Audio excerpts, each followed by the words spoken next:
In this video, I will be explaining how you can use two costumes that you've already created to represent a successful hit of the bullseye target.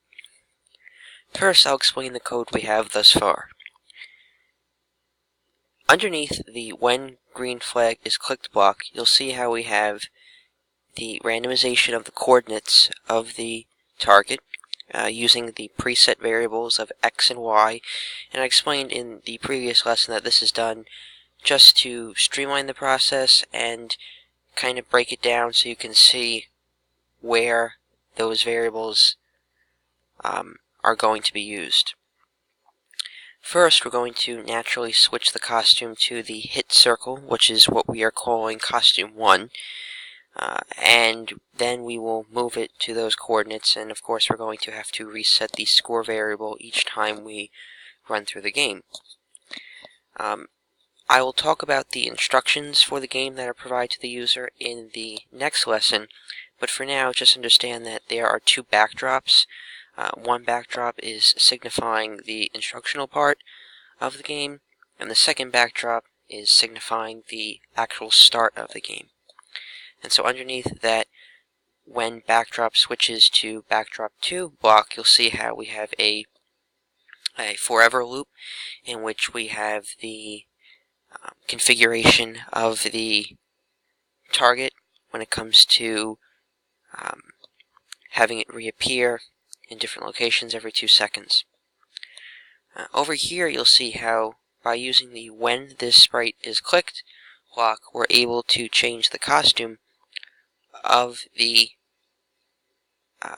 bullseye target to a green check mark seen here, and this was shown earlier in the lesson. And from there, the user will know that they have successfully hit the target. In addition, we use this when I start as a clone block, followed by a wait block, and then delete this clone block to remove the previous sprite or clone that has appeared each time a new clone is generated. Although the actual sensing block of mouse down is not used, you get the idea that we are using the when this sprite is clicked block in lieu of that, although you are free to figure out your own way of how you could go around using this block. Now I'm going to start the game and play for a little while so you can get a sense for how this would actually work in terms of the gameplay. And again, you can ignore the instructions for now because that will be addressed in the following lesson.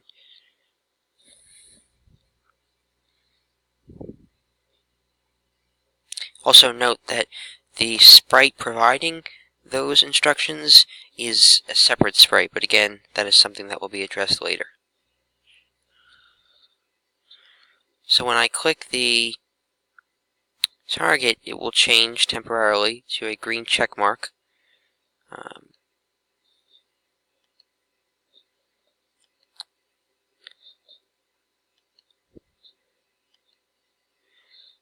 One thing to notice here is that the time length for which the green check mark stays on the screen is based on how early or late in the 2-second duration that the bullseye appears I click on it.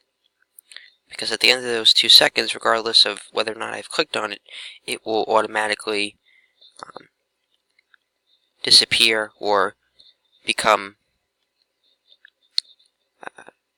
a clone of itself somewhere else in the screen.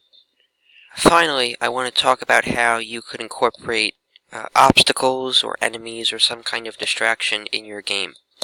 If you go over here to the stage icon, you can add backdrops that might contain some image that would distract the player, and you could have it such that using this scripting here, you could use a forever loop underneath the when green flag is clicked block and incorporate a wait block of, let's say, a random length. We'll use a pick random block. 1 to 10 seconds is reasonable. And then underneath that, we can do, using a looks block, switch backdrop to, we don't have it yet made, but if I were to make a backdrop 3 with some distraction or whatever, I could switch the backdrop and wait perhaps 1 second, and then we could switch it back to the main backdrop. So backdrop 1, and one thing to point out here is that similar to the change color effect blocks for sprites, you can change the color effect of the stage. You can also clear any graphic effects which would involve any clones or sprites temporarily. If you wanted to do that, you could also go directly to the next backdrops, similar to a cycle animation, where you would cycle through various backdrops or costumes. I hope this video has allowed you to catch up to where you should be at this point. In the next video, we will talk about how you can enhance your gameplay by making various difficulty levels and also providing instructions to the player.